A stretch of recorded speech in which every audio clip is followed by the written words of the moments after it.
할렐루야.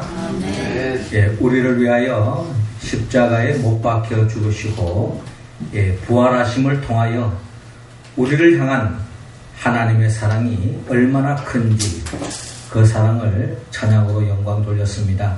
우리 주님께서 영광 중에 받아주신 줄로 믿습니다. 찬양의 가사처럼 그 사랑 우리 모두가 충만히 받아 누리고 또 그 사랑을 많은 사람들에게 전파하여 또한 많은 하나님의 자녀의 열매를 맺는 우리 모습이 되기를 주의 이름으로 축원합니다. 이 시간 우리 옆 사람 한번 복음을 나눕시다. 하나님은 당신을 사랑하십니다. 아멘. 할렐루야. 아멘. 예수님께서 우리를 위하여 십자가에 못 박혀 죽으시고 죽은 자 가운데 3일 만에 부활하셨습니다. 오늘 이 부활의 기쁨이 여러분들의 삶 속에 충만히 임하고 또 부활의 소망에 참여할 것을 믿고 부활의 신앙으로 이 세상의 어떠한 어려움과 역경도 이겨내고 주 안에서 늘 승리하시기를 주의 이름으로 축원합니다. 그렇습니다. 예수님께서 죽음의 권세를 깨뜨리고 주님께서 부활하셨습니다. 예수 그리스도를 죽음의 권세를 깨뜨리고 부활시킨 분은 바로 우리 하나님이신데 우리 하나님은 말씀으로 천지 만물을 창조하신 분입니다. 하나님이 처음 이 세상을 바라보았을 때는 이 세상은 어떠한 생명도 살 수 없는 죽음의 세상이었습니다. 죽음이 판치는 세상이 바로 이 세상에 하나님이 처음 바라본 세상의 모습이었습니다. 어떠한 생명도 살 수 없고 존재할 수 없는 그 세상을 향하여 하나님께서 창조 첫째 날 빛이 있으라 라고 말씀하실 때에 혼돈과 공허 흑암은 물러가고 하나님 보시기에 심히 좋은 세상이 열리기 시작합니다.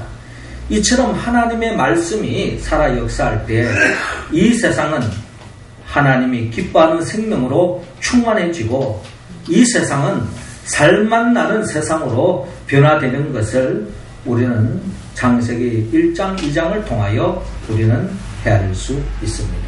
그렇습니다. 하나님께서 죽음의 땅에 생명이 가득한 아름다운 세상으로 하나님께서 만드시고 우리 모든 인생들이 그 하나님이 창조하신 이 세상 속에서 영원한 생명이 되어 행복한 나날을 살아가기를 주님은 원했습니다. 하지만 우리가 잘 아는 바 아담과 하와가 하나님께서 먹지 말라고 하는 선악을 알게 하는 나무의 열매를 먹음으로 말미암아 즉 죄를 지음으로 죄의 삭은 사망인지라 결국 죄를 지은 모든 인간은 결국 죽음의 역사에서 벗어나지 못하는 인생으로 전락되고 말았습니다. 어둠의 영, 사단의 영, 죽음의 영이 감도는 이 세상 속에서 절망과 슬픔과 탄식 속에 살아가는 인생으로 전락되고 말았다라는 것입니다. 자, 그러나 하나님께서 그럼에도 불구하고 이 땅에 독생자 예수 그리스도를 보내주셨습니다. 예수님이 이 땅에 오신 이유가 뭘까요? 우리를 사망으로 이끌어가는 그 죄의 문제를 해결해 주기 위하여 예수님께서 우리의 모든 죄를 대신 짊어지고 십자가에 못 박혀 죽었습니다. 예수 그리스도께서 십자가에 못 박혀 죽음으로 인하여서 우리의 죄의 문제를 도말시켜 주셨습니다. 그리고 죽음의 권세를 깨뜨리고 부활하셔서 우리는 다시는 더 이상 이 죽음의 역사에 얽매이지 않고 죽음으로부터 자유롭고 해방된 참된 기쁨과 영원한 생명을 누리며 살아가는 삶으로 우리를 인도해 주었습니다. 할렐루야.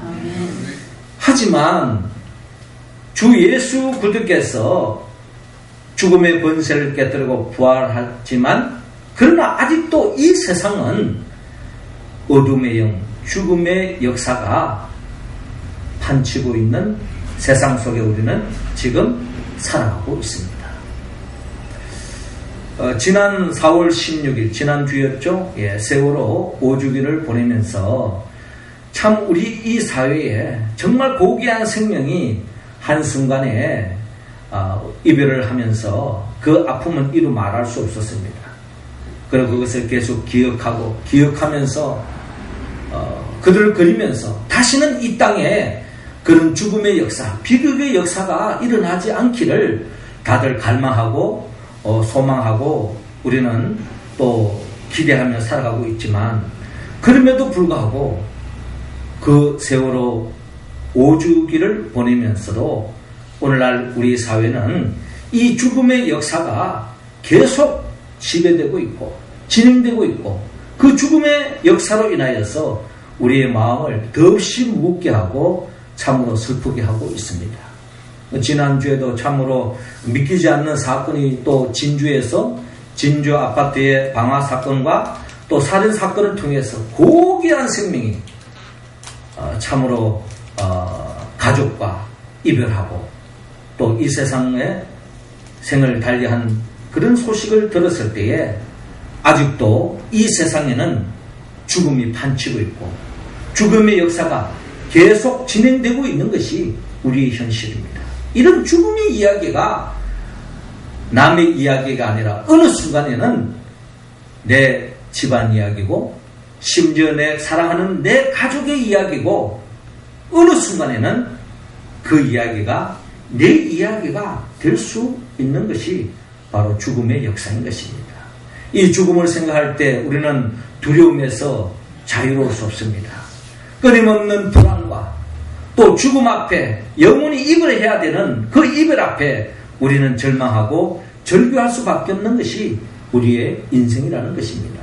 오늘 성경 본문에 보니까 결국 사랑하는 님, 즉 예수님을 십자가에 못 박아 죽는 그 현장을 바라보고 덧없는 슬픔에 잠겨있는 한 여인 막달라 마리아를 볼 수가 있습니다. 이 여인은 예수님의 그 죽음 앞에 더없이 절규했고 슬픔을 금치 못했습니다. 그러나 오늘 성경 본문에 처음 시작할 때 이 막달라 마리아는 더없는 슬픔에 잠겨 있었지만, 이 본문이 끝나는 즈음에는 이 막달라 마리아가 더없는 행복의 눈물을 흐르며 희열에 차 있는 막달라 마리아를 바라볼 수 있습니다. 우리의 삶의 자리에서도 어떻게 하면 죽음 앞에 절망할 수밖에 없고 탄식할 수밖에 없고 두려워할 수밖에 없는 그런 삶의 자리에서 슬픔을 걷어내고 오늘 막달라 마리아처럼 희열의 기쁨의 눈물을 흘리며 소망 가운데 기쁨의 삶으로 나아갈 수 있을까요? 하나님께서는 오늘 본문 9절을 통하여 먼저 부활을 알아라고 먼저 말씀하고 있습니다. 자, 9절 말씀 우리 같이 한번 읽어봅시다. 시작. 그들은 성경에 그가 죽은 자 가운데서 다시 살아나야 하리라 하신 말씀을 아직 알지 못하더라. 아멘. 자, 오늘 성경 본문 요한복음 20장 1절은 이렇게 시작하고 있습니다. 안식 후 첫날. 안식 후 첫날이라고 하는 것은 결국 오늘 우리로 말한다면 주일을 이야기하고 있습니다. 거룩한 주일, 우리가 항상 주일 예배를 드리고 있는데, 이 주일은 부활을 기념해서 우리가 주일로 하나님 앞에 예배를 드리는 것입니다. 그래서 이 안식 후 첫날, 즉 예수님이 부활한 날을 이야기하고 있는데, 이 안식 후 첫날 일찍이 아직 어두울 때, 즉 새벽이었다는 거죠. 아직 어둠이 완전히 가시기 전, 아직 동이 트기 전 막달라 마리아가 무덤에 와서 돌이 무덤에서 옮겨진 것을 보고라고 기록되어 있는데, 막달라 마리아가 예수님이 시신이 묻혀져 있는 그 무덤을 새벽 미명에 혼자서 달려왔다는 것입니다. 막달라 마리아는 우리가 잘 아는 것처럼 누가복음 8장에 보면은 이 막달라 마리아가 지난날 귀신이 들려가지고 귀신에 의해서 정말 사람다운 삶을 살지 못했던 정말 불행한 여인이었고 피폐한 인생이었고 정말 행복이라고는 거리가 먼 인생을 살았던 여인이 바로 이 막달라 마리아였습니다. 그런데 예수님이 오셔서 이 막달라 마리아의 귀신을 쫓아내 주심으로 결국 막달라 마리아가 정말 사람다운 인생길을 걸어갈 수 있는 길이 열렸습니다. 그렇기 때문에 이 막달라 마리아에게 있어서 이 예수님은 생명의 은인이라고 해도 과언이 아닐 것이요, 자기를 정말 사람다운 인생길을 살아갈 수 있도록 길을 열어주신 그 주님을 더없이 사모하고 또한 주님을 따랐던 한 여인이었습니다. 이 막달라 마리아가 새벽에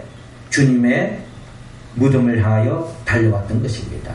왜냐하면 예수님은 이미 십자가에 못 박혀 죽으셨고 죽은 사람이 다시 살아난다는 것은 있을 수 없는 이야기로 여겨졌기 때문에 이 막달라 마리아는 그래도 예수님의 시신이라도 잘 보존되고 그 무덤이라도 가까이 가서 인간적인 조금이라도 위안을 품고자 아마 무덤에 달려갔을 것입니다. 그런데 돌이 무덤에서 옮겨진 것을 보게 되었습니다. 한마디로 무덤이 훼손되었다는 거죠. 그래서 2절에 시몬 베드로와 예수께서 사랑하시던 그 다른 제자에게 달려가서 말하되 사람들이 주님을 무덤에서 가져다가 어디 두었는지 우리가 알지 못하겠다라고 이야기합니다.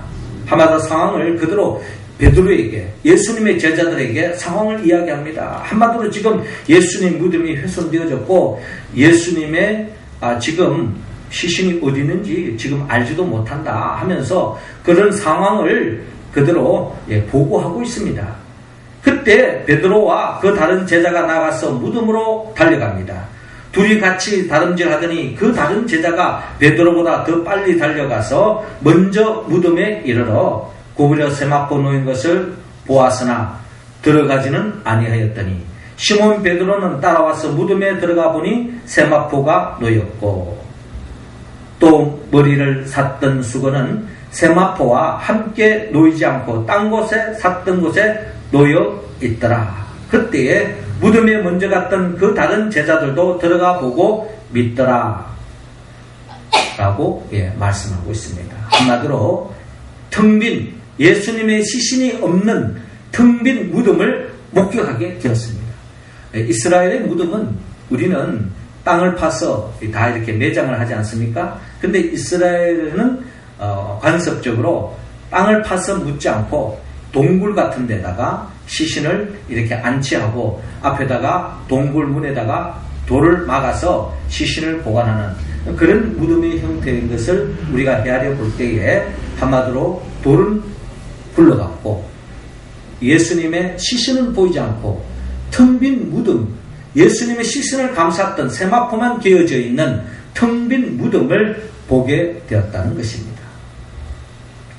자, 본문 9절은 그들은 성경에 그가 죽은 자 가운데서 다시 살아나야 하리라 하신 말씀을 아직 알지 못하더라. 이에 두 제자가 자기들의 집으로 돌아가니라 라고 기록되어 있는데요.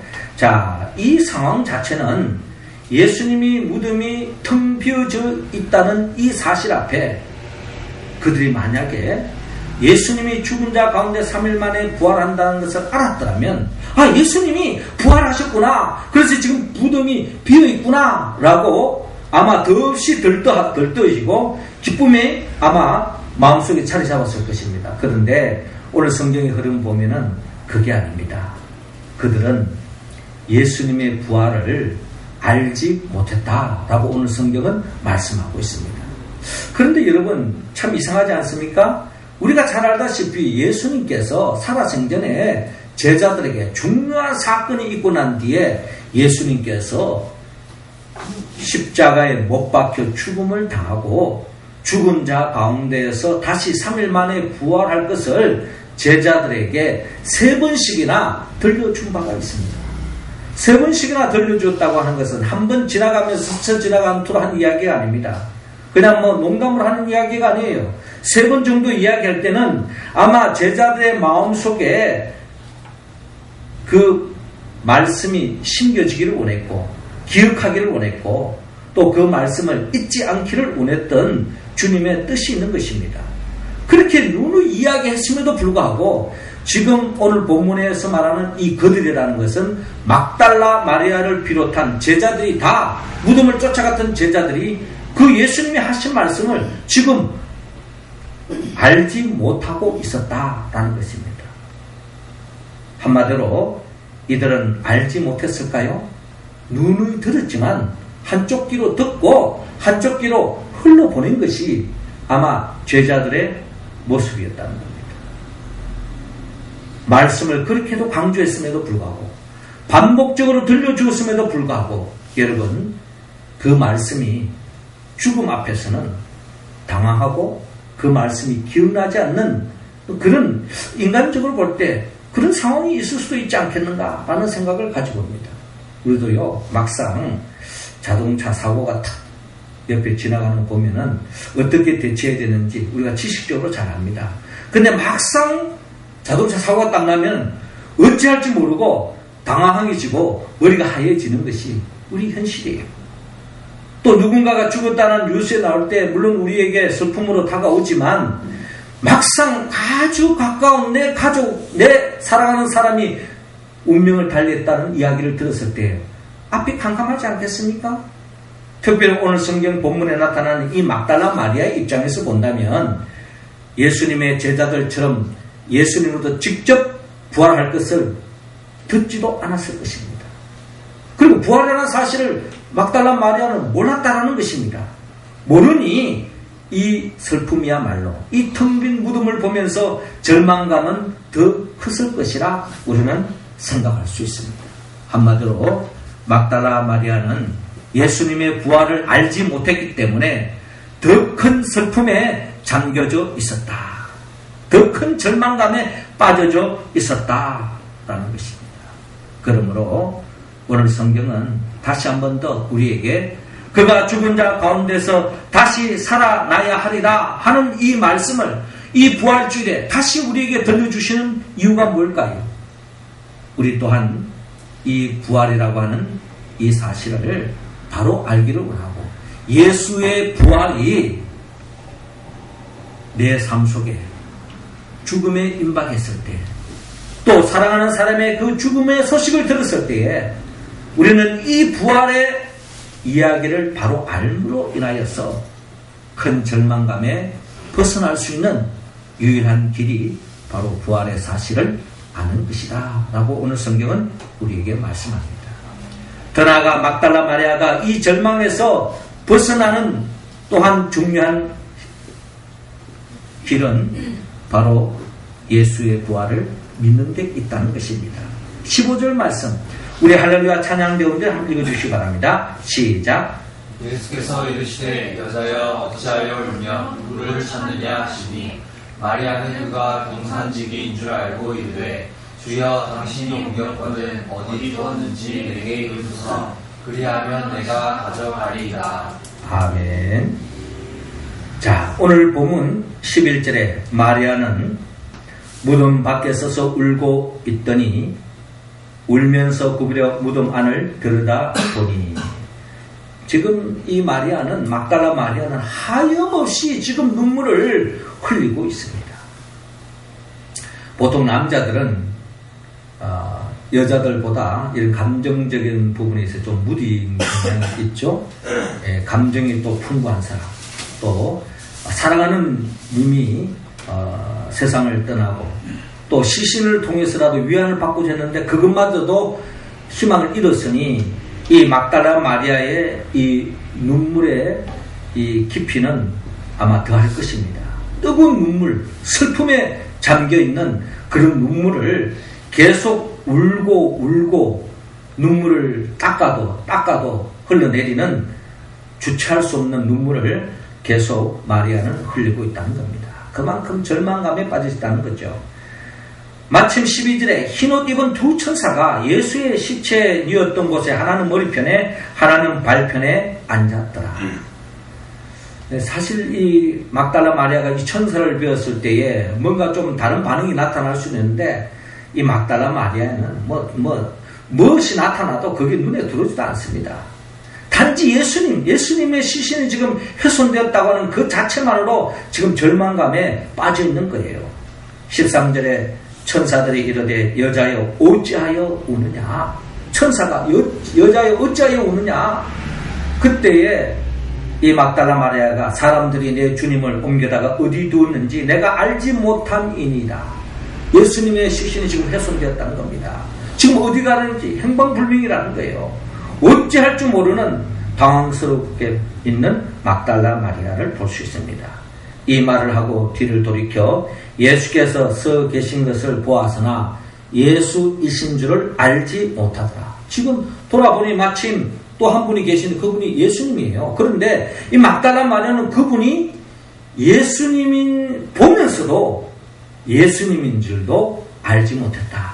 아마 이 말은 글쎄요, 제가 보기에는 눈물이 얼마나 흘렀는지, 눈물에 의해서 앞이 가려진 것이 아닌가, 그런 생각도 할 수 있을 것 같아요. 얼마나 눈물을 많이 흘렸으면 눈물을 훔치고도 또 그냥 눈물이 흐르는, 마치 우리가 그냥 태풍이 불고 많은 비가 쏟아질 때 자동차 윈도우 브러쉬가 계속 왔다 갔다 하지만 앞이 그냥 확연하게 선명하게 보이지 않는 것이 현실인 것처럼 아마 그냥 예수님의 그 모습을 보며도 믿기지 않았든지 또 알지 못했기 때문에 믿을 수 없는 거죠. 그리고 또한 죽은 사람이 살아났다는 것 자체를 아마 이 막달라 마리아는 믿지 못했는지 아마 그 주님을 보며도 주님을 알아보지 못했다라는 거예요. 그때 예수님께서 이 막달라 마리아에게 여자여 어찌하여 울며 누구를 찾느냐라고 묻습니다. 그때 마리아는 그가 동산직인 줄로 알고, 그러니까 이 막달라 마리아는 예수님이 직접 이렇게 음성을 들려주면도 불구하고 이 막달라 마리아는 한마디로 그만큼 죽음의 앞에 절망에 사로잡혀서 주님인지도 알지 못할 정도로 그만큼 실족되어 있었다라고 우리는 헤아려 봅니다. 주여 당신이 옮겼거든 어디 두었는지 내게 이르소서. 그리하면 내가 가져가리라. 동산지기가 그런 줄 알고 어디 있으면 좀 알려주십시오. 제가 주님의 시신을 제가 찾아야 되겠습니다. 모셔야 되겠습니다. 하는 간절함이 더욱 드러나고 있습니다. 이 순간까지 막달라 마리아는 계속 덧없는 슬픔에 잠겨져 있습니다. 왜 막달라 마리아가 이런 슬픔에 잠겨 있습니까? 한마디로 예수님의 부활을 알지도 못했고 믿지 못했기 때문에. 우리 아는 것이 믿음의 힘이 될 때가 있습니다. 또 믿음으로 인하여서 아는 경우도 있습니다. 믿어야만이 알 수 있는 진리. 막달라 마리아는 예수님의 부활을 알지도 못했고 믿지도 못했던, 단지 자신의 귀신을 쫓아진 그 주님을 그리워하고 사모하고 쫓아다니는 그런 막달라 마리아는 부활을 알지도 믿지도 않았기 때문에 아직도 절망에 사로잡혀서 주님이 살아계셔서 지금 뒤에 계시고 지금 막달라 마리아에게 말을 걸어오시고 말을 함에도 불구하고 주님을 알지 못하고 결국 절망에 빠져있는 막달라 마리아. 그렇습니다. 부활을 알지 못하면, 믿지 못하면 우리는 죽음 앞에 절망할 수밖에 없고 절규할 수밖에 없고 내 몸을 주체할 수 없는 것이 우리의 삶의 현장이요 우리 삶의 현주소인 것입니다. 그러므로 우리는 예수의 부활을 알고 믿어야 합니다. 부활절마다 제가 늘 들려주는 이야기가 있습니다. 한여름에 하루살이가 메뚜기와 아주 재미나게 하루를 보냈습니다. 메뚜기가 이야기합니다. 하루살이를 향해서 야, 오늘 참 너무 재밌게 놀았는데 내일 우리 만나서 내일 또 우리가 재밌게 한번 놀아보자 라고 이야기합니다. 그때 하루살이가 하는 말이 내일이 뭐냐? 라고 묻는 거예요. 하루살이에 있어서는 내일이라는 시간의 개념이 없습니다. 하루 살고 하루 삶이 시작되고 하루가 삶이 끝이 나는데 하루살이에 있어서 내일 만나자고 하니 하루살이는 이해가 되지 않는 겁니다. 그리고 난 뒤에 이 메뚜기는 그 하루살이를 더 이상 만나지 못했습니다. 이 하루살이가 외로움 끝에 또 하나의 친구를 만났습니다. 그게 바로 개구리였습니다. 개구리와 여름날을 재밌게 보냈습니다. 그리고 어느 날 날씨가 싸늘해지고 낙엽이 떨어지는 가을쯤 되어서 이 개구리가 메뚜기에게 이야기합니다. 메뚜기야, 원래 참 너를 만나서 재밌게 놀았구나. 이제 내년에 만나서 우리 또 재밌게 추억을 만들면서 놀자꾸나 라고 이야기합니다. 그때 메뚜기가 하는 말이 내년? 내년이 뭐냐? 라고 묻습니다. 그때에 개구리가 이야기하는 바 내년이란 이제 곧 가을이 되면 낙엽이 지고 추운 겨울이 오고 눈이 내리고 혹독한 겨울이 지나고 모든 풀들도 다 죽어지지만 새봄이 오면 다시 새순이 돋고 지금처럼 포근한 봄날이 오고 또 내년이 새날이 새해가 열린다라고 이야기합니다. 그때 메뚜기가 하는 말 도저히 이해가 되지 않는다는 겁니다. 재밌게 놀다 보니 아마 개구리가 정신이 나갔는가 보다 라고만 이야기할 뿐 메뚜기는 도저히 내년을 이해할 수 없었다는 것입니다. 그렇습니다, 여러분. 메뚜기는 내년을 이해할 수 없습니다. 메뚜기는 한치라잖아요. 메뚜기에 있어서 내년이라는 개념이 시간 개념이 없습니다. 그런다고 해서 내년이 없느냐? 그렇지 않습니다. 우리의 시간 속에 올해가 있다면 내년이 있는 것처럼 분명히 존재한다는 겁니다. 하루살이에 있어서는 내일을 이해하지 못합니다. 내일을 이해하지 못하고 믿지 않는다고 해서 내일이 존재하지 않는 것이 아닙니다. 분명히 내일이 존재하는 것처럼 우리가 부활을 알지 못하고 믿지 않는다고 해서 부활이 존재하지 않는 것이 아닙니다.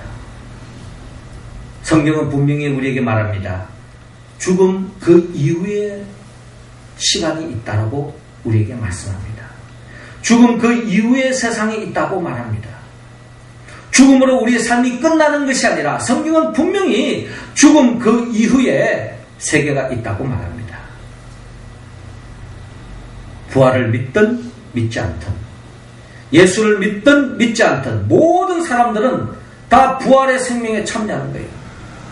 그러나 중요한 것은 육신의 몸을 가지고 있는 동안에 예수 그리스도를 믿을 사람은 부활했을 때 그 부활이 영원한 생명으로 이어지는 부활로 나아가지만 육신의 몸을 가지고 있는 동안에 예수 그리스도를 믿지 않은 사람은 부활을 하지만 영원한 생명으로 이어지는 부활이 아니라 영원한 심판에 이르는 부활로 나아간다는 것입니다. 우리 모두는 예수 그리스도를 믿음으로 영원한 생명에 나아가는 부활에 참여할 줄로 여러분 믿으시기 바랍니다. 막달라 마리아처럼 더없이 절망감에 빠져 있었던 두 여인이 있었습니다. 요한복음 11장에 보면 그 여인의 이름이 마르다와 마리아였습니다. 오라버니 나사로가 죽었습니다. 죽은 지 나흘이나 지난 속에 예수님이 마르다와 마리아의 집에 찾아왔습니다. 그 마르다와 마리아, 절망감에 빠져있는, 슬픔에 잠겨있는 이 마르다와 마리아를 향해서 예수님께서 말씀합니다. 나는 부활이요 생명이니 나를 믿는 자는 죽어도 살겠고 무릇 살아서 나를 믿는 자는 영원히 죽지 아니하리니 이것을 내가 믿느냐? 라고 물었습니다. 그때 마르다와 마리아가 주여 그러하리이다. 주는 그리스도시요 세상에 오시는 하나님의 아들이신 줄 내가 믿나이다. 라고 고백합니다. 예수님은 마르다와 마리아의 그 부활을 믿는 그 믿음을 통해서 죽은 나사로를 다시 살리는 것을 우리는 바라볼 수 있습니다. 그렇습니다. 우리가 부활이요 생명이신 예수 그리스도를 믿을 때에 우리는 죽음의 두려움에서, 죽음의 절망에서 극복할 수 있는 유일한 길이라는 것을 오늘 성경은 우리에게 가르쳐주고 있습니다. 우리 모두는 죽음의 권세를 깨뜨리고 부활하신 예수 그리스도를 믿음으로 죽음 앞에 절망하고 좌절하고 실족하지 말고 죽음을 뛰어넘어 슬픔을 걷어내고 소망 가운데 기쁨을 누리는 우리 모두가 되기를 주 이름으로 축원합니다.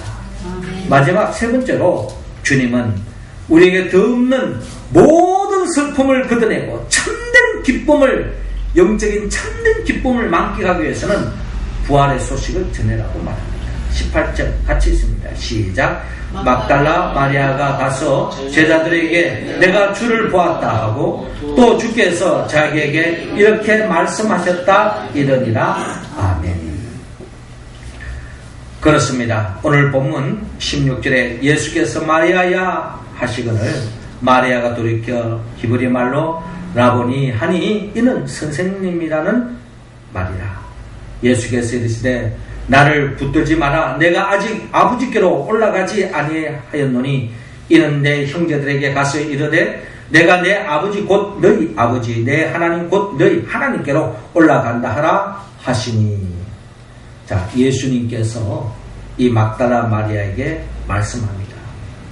예수님 부활하셨음을, 그리고 이제 가까운 훗날에 성천까지 하실 것을 막달라 마리아에게 들려주고 있습니다. 자, 이 소식을 듣고 이 주님의 말씀을 통해서 주님의 부활을 확신하게 되었고 주님의 부활을 믿게 되었고 이제 주님이 말씀하신 대로 성천하실 것을 그는 믿었고, 이 소식을 막달라 마리아가 혼자 들음으로 끝나는 것이 아니라 이 부활의 주님을 만남으로 인한 이 기쁨, 이 희열을 혼자 감당하기 힘들어서 이 소식을 제자들에게 알려주기 위하여 달려갑니다. 18절에 막달라 마리아가 가서 제자들에게 내가 주를 보았다. 내가 주를 보았다. 어떤 주를 보았습니까? 죽음의 권세를 깨뜨리고 부활하신 예수를 내가 직접 보았다 라고 증거하고 있습니다. 이게 바로 복음입니다. 복음이 뭐냐? 예수께서 죽음의 권세를 깨뜨리고 부활하셨다는 이 소식을 전하는 것이 복음 중에 복음이요. 우리의 영적으로 가장 기뻐할 수밖에 없는 소식이 바로 이 부활의 소식이라는 겁니다. 이 막달라 마리아는 이 부활의 소식을 제자들에게 전했다고 오늘 성경은 말씀하고 있습니다.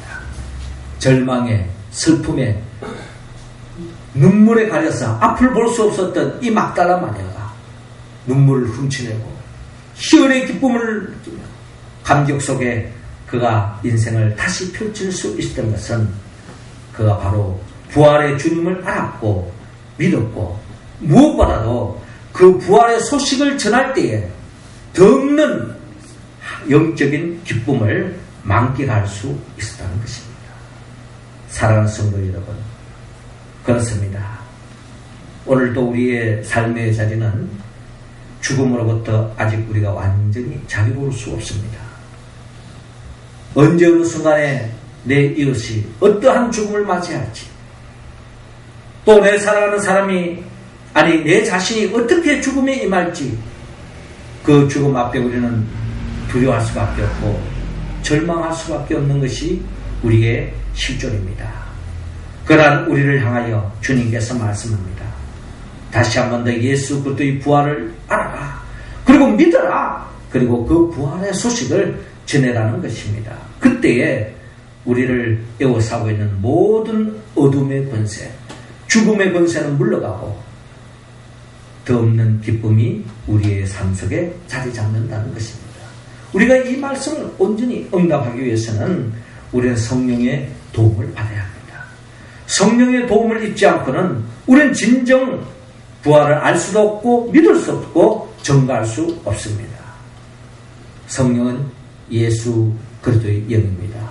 예수님께서 말씀으로 천지 만물을 창조하시고 우리를 더 온전한 삶으로 이끌어주기 위하여 이 땅에 오시고 우리의 죄를 대신하여 십자가에 못 박혀 죽으시고 부활하시고 승천하셔서 지금도 성령을 사모하는 자들에게 성령을 더해 주셔서 주의 말씀을 응답하게 하므로 그 말씀대로 살아가는 자들을 영원한 하나님의 나라 새하늘과 새 땅으로 이끌기 위하여 장차 재림하여 오실 그 예수 그리스도의 영 보혜사 성령의 도움을 받아서 오늘 주님께서 성경을 통하여 우리에게 들려주신 그 말씀처럼 부활의 이 역사적 사실을 바로 알고 이 예수 그리스도의 부활을 믿고 부활의 소식을 땅끝까지 증거함으로 영원한 참된 기쁨을 누리며 살아가는 우리 모두가 되기를 주의 이름으로 축원합니다.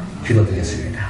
하늘에 계신 우리 아버지, 이 시간 우리 한 사람 한 사람 성령의 기름을 부어주시고 성령 충만함으로 말미암아 부활을 바로 알고 예수 그리스도의 이 부활을 바로 믿고 이 부활의 소식을 많은 사람들에게 절망하여서 아직도 죽음이 판치는 이 세상 속에서 죽음 앞에 두려워하지 않고 또한 죽음을 극복하고 영원한 생명에 잇대어 살아가는 우리 모두가 되게 하여 주옵소서. 예수님의 이름으로 기도드립니다. 아멘.